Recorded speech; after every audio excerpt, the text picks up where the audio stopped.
Hey guys, Patty here. Got a little story for you. Today I went to see a customer.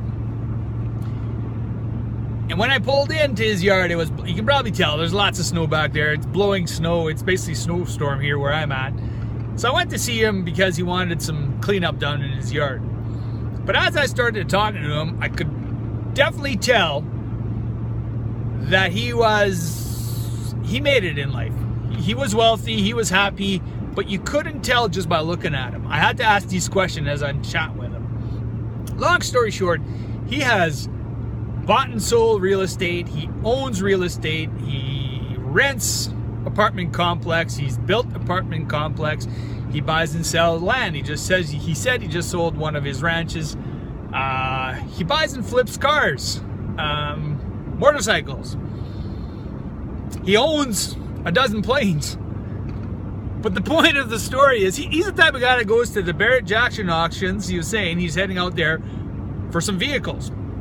He's got a couple of vehicles in his shop right now. One of them says it's appraised at $150,000, but you'll never be able to sell it for that, he says. But anyways, him and I started chatting, and I told him that I was looking for a 1974 F-150 truck because Dad had 78 and 79 on the farm, I think, and being born in 74, I'd love to have a 74 F-150. I'm not in a position to buy one yet. I come across a lot in what I do. But the thing is, I got to pay somebody to get it all up to spec. So this guy gets on his little story about a Meteor car he's got. There's only 100 in Canada and all that type of stuff. Loses his train of thought, and I'm trying to make him remember what it was. Couldn't remember. Finally, I'd love to sit there and have coffee with him, but I can't because I got to keep rolling, go to my customers. I got appointments. I leave. I was an hour down the road. I get a phone call from this guy. He gives me a shout. He goes, "Pat, Norm, I remember what I wanted to tell you on your truck." He goes, "Take it for whatever it's worth." He goes, "Maybe you won't do anything." He goes, "But that F-150 that you're looking for," he says, "I know a bunch where I'll keep my eyes open for you. I'll tell you what they're selling for. I'm going down to Barrett-Jackson. I'll find out what they're selling for. But do not get a wreck one," he says. "Do not get a wreck one, especially if you can't do the work yourself, and pay somebody to get it done. Because someone out there has already invested $40,000 into that truck, and you can probably buy it for $10,000.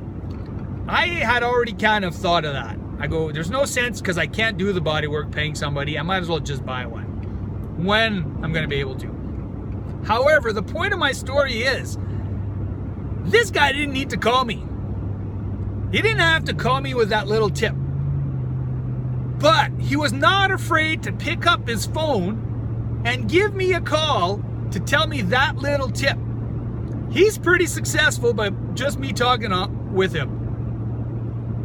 So my point is, if he's able to call me, I wasn't buying anything from him. He wasn't selling me anything, but he wanted to share a piece of information that he thought was valuable with me. If you're not afraid of the phone, picking up the phone and calling your customers or calling anybody, you'll never go hungry, guys. That's the point of my story. Stay fired up.